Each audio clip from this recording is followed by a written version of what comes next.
हॉटेल्सला सुद्धा याचा फटका बसलाय. अनेक हॉटेल्स बंद करण्याची वेळ आली.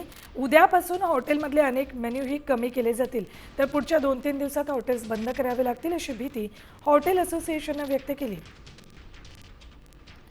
हॉटेल असोसिएशनचे अध्यक्ष गणेश शेट्टी यांच्याशी या संदर्भात बातचीत केली आमचे प्रतिनिधी सचिन जाधव यांनी.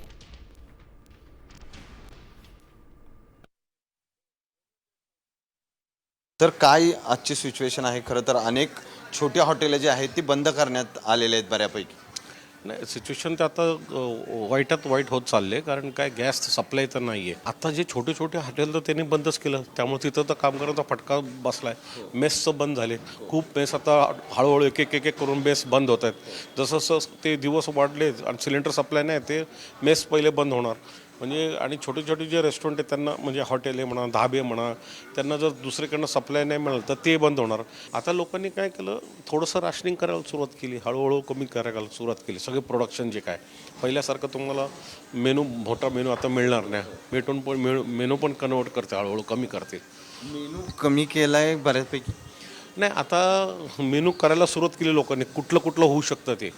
आता ते मेनू तयार करायला सुरुवात केली. आज संध्याकाळ उद्यापर्यंत ते मेनू तयार करून ठेवतील, कारण का नंतर त्रास नको.